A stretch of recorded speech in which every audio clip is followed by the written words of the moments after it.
Hi అండి, నేను మీ సాయికృష్ణ అక్కడ. ప్రతిరోజు సాయంత్రం అలా గార్డెన్లోకి వచ్చి కొంచెం టైం స్పెండ్ చేయడం అయితే నాకు అలవాటైపోయింది. ఆనెస్ట్లీ చెప్పాలి అంటే ఈ టైం నాకు ఫుల్ పీస్ఫుల్ థెరపీ లాంటిది. ప్లాంట్స్ గ్రోత్ని అబ్జర్వ్ చేసుకుంటూ వాటిని కేరింగ్ తీసుకుంటూ ఏమైనా హార్వెస్ట్కి రెడీ అయ్యా అని చూసుకోవడం, అది ఒక నెక్స్ట్ లెవెల్ సాటిస్ఫాక్షన్ అయితే ఇస్తుంది.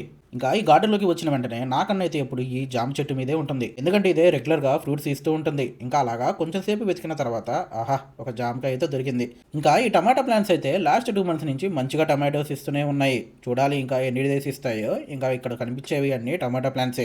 ఇంకా ఈ మామిడి చెట్టుకి అయితే ఇప్పుడే ఫస్ట్ టైం ఫ్రూట్స్ రావడం స్టార్ట్ అయ్యింది. ఇంకా లాస్ట్ 2 days అయితే నేను కొంచెం కన్ఫ్యూజన్లో ఉన్నదైతే ఈ అరటి గెలని కట్ చేద్దామా వద్దా అని. ఎందుకంటే ఈ వీటిలో కొన్ని కాయలకి అప్పుడే క్రాక్స్ రావడం అనేది స్టార్ట్ అయిపోయినాయి.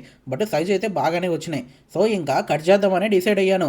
ఇంకా ఈ పక్కన ఉన్న గెలకైతే కట్ చేయడానికి కొంచెం టైం పడుతుంది. బట్ ఈ గెల అయితే రెడీ అయిపోయినట్టే. మా నాన్న కూడా మంచి సైజే వచ్చినాయి, కట్ చేసామని చెప్పారు. ఇంకా ఈ అరటి గెలను కట్ చేసి ఈ అరటి చెట్టు వల్ల ఎటువంటి ఉపయోగం లేదు కాబట్టి దీన్ని పూర్తిగా కట్ చేసేసాను.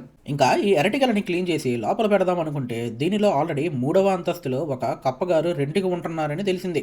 ఇంకా కప్పగారిని ఖాళీ చేయాల్సిన టైం వచ్చింది అని చెప్తే సడన్గా ఖాళీ చేయమంటావా అని నా మీదకే ఎగురుతున్నారు. ఇంకా ఫైనల్లీ 4 సార్లు అటు ఇటు ఎగిరాక కప్పగారు అయితే ఖాళీ చేశారు. తర్వాత ఈ గెలని మంచిగా క్లీన్ చేసి ఇంట్లో ఒక సైడ్ పెట్టేశా.